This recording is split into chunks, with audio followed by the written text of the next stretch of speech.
Salam əziz dostlar, bugün biz məntiqin hansı elmlərdən olması barəsində danışacağıq. Deməli, məntiqin elmləri müxtəlif cəhətlərdən bölüblər müxtəlif növlərə. Bu bölgülərdən biri də onların əsas və müqəddimə elmlərə bölünməsidir. Bəzi elmlər əsas elmlərdir, bəzi elmlər müqəddimə elmlərdir. Müqəddimə elmlər hansılardır? Müqəddimə elmlər o elmlərdir ki, əvvəldən başqa elmlərdə istifadə olunmaq üçün yaradılıb o elmlər. Müqəddimə elmlər odur ki, onu yaradıblar ki, başqa elmlərdə istifadə eləsinlər ondan. Belə ki, əgər digər elmlər olmasaydı, o başqa elmlər olmasaydı, bu müqəddimə elmdə əsla olmazdı, heç lazım da olmazdı. Deməli, başqa elmlərdə faydalanmaqdan ötürü bu elmlər, bəzi elmlər onun üçün yaranıb. Əgər başqa elmlər olmasaydı, bu da yaranmazdı. Öz-özlüyündə müstəqil olan və başqa bir elm üçün müqəddimə olmayan elmlərə isə əsas elmlər deyilir. Hansı ki, məsələn, o elmlər ki, o əsas elmləridir, başqa elmlər müqəddimə idi onun üçün, o əsas elmlər də başqa elmlər üçün müqəddimə deyil. Öz-özlüyündə müstəqil bir elmdir və başqa elmlər onun üçün müqəddimədir. Və onun özü başqa elmlər üçün müqəddimə deyil, giriş deyil. Bu elmlərdən başqa elmlərdə istifadə olunsa da, bu heç də onların başqa elmlərə görə yaranması demək deyil. Yəni, bu elmlər zaten var idi.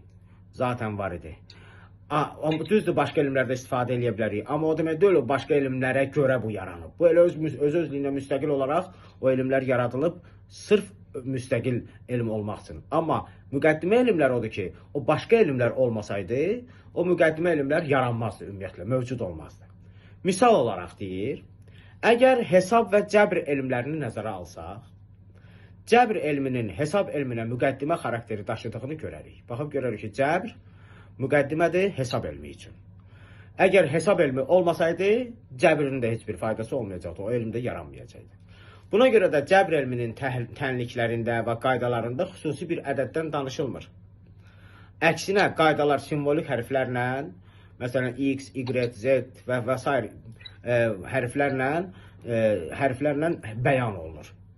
Bu qaydalardan istifadə etmək isə ədədlər üzərində əməliyyatlar aparan hesab elminin işidir. Yəni, biz götürürük həmin bu hərfləri o ədədlər üzərində işləyirik və o ədədlərdən lazım olan toplama, çıxma, tənlikləri həll edirik onun vasitəsilə.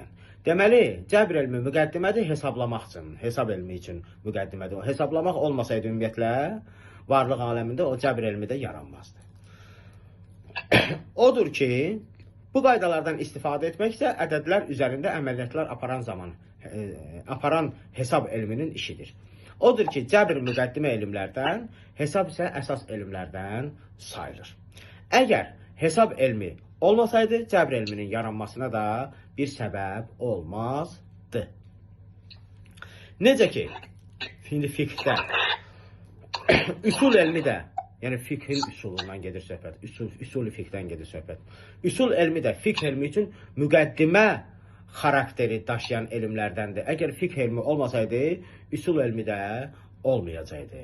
Üsul elmi ona görə yaranmışdır ki, fəqihlərə şər'i hökmləri istinbat etməkdə istifadə edilən bir sıra ümumi qaydalar versin. Üsul elmi nədir? Ümumi qaydalar toplusudur ki, fəqihlər həmin o qaydalardan istifadə edirlər, müəyyən fətvaları o cür əldə edirlər və istinbat edirlər. Yəni, nəticə çıxardırlar oxuduqlarından, o qaydalara əsasən oxuduqlarından gedirlər, lazım olan mənbələrə müraciət edirlər və o mənbələrdən nəticə çıxardıb fətvalar verirlər, namazın hökmü, orucun hökmü və s. və ilə axır.